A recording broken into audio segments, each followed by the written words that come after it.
Saya kira bukan hanya industri asuransi nanti yang akan menghadapi new normal, artinya kita juga di dalam proses bekerja juga akan menghadapi sesuatu yang baru.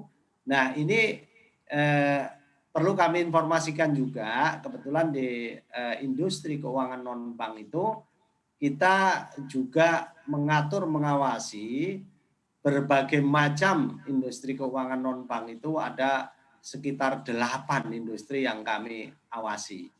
Dari mulai perusahaan pembiayaan, perusahaan modal ventura, perusahaan pergadean, kemudian juga perusahaan dana pensiun, ada juga lembaga keuangan mikro, ada yang lagi terakhir ini ada fintech peer-to-peer lending, kemudian juga ada lembaga-lembaga yang menjalankan misi dan dibentuk oleh pemerintah, itu dimasukkan di dalam lembaga keuangan khusus, yang itu semua harus kita regulate, kita atur, kemudian kita periksa, kita awasi, dan juga bahkan kalau melakukan pelanggaran kita kasih sanksi dan seterusnya.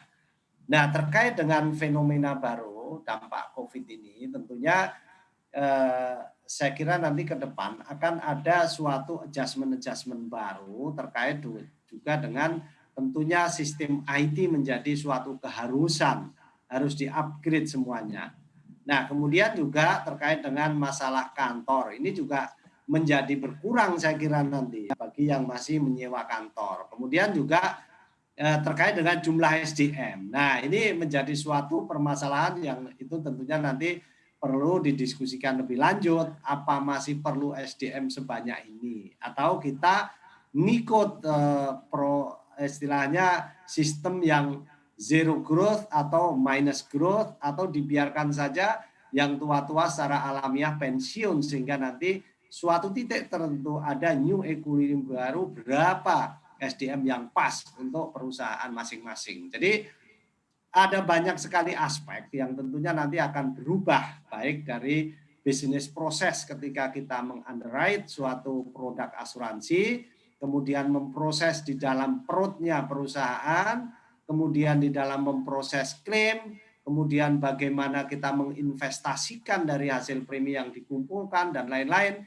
Saya kira akan menghadapi suatu fenomena baru dengan sistem baru yang lebih efektif dan efisien. Jadi semua itu ada pros cons-nya saya kira.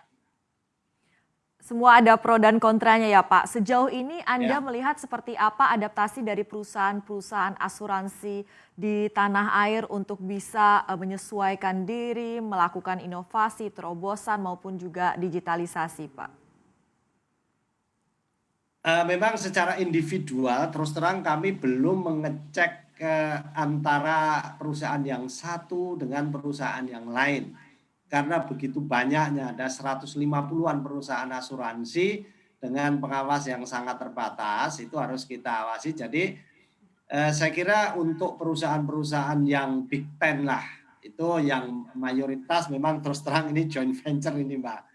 Mereka sudah menyiapkan baik dari sistem IT-nya, kemudian juga knowledge dari SDM-nya, dan semua infrastruktur dari proses underwriting sampai ujungnya pembayaran klaim itu mereka sudah melakukan penyesuaian-penyesuaian yang sedemikian rupa. Nah, ini semoga nanti juga yang lain-lain kita juga, ini kan semuanya ini menyangkut biaya. Tidak semuanya perusahaan itu begitu saja dengan adanya biaya yang harus disediakan itu punya, karena ada juga perusahaan yang masih kecil, bahkan modal minimum sampai akhir tahun nanti juga ada yang belum terpenuhi dan lain-lain. Jadi kompleksitas masing-masing perusahaan ini perlu kita perhatikan sehingga kita juga tidak semena-mena kepada mereka. Jika kita harus adil berada di tengah di antara semua industri jasa keuangan yang kami awasi.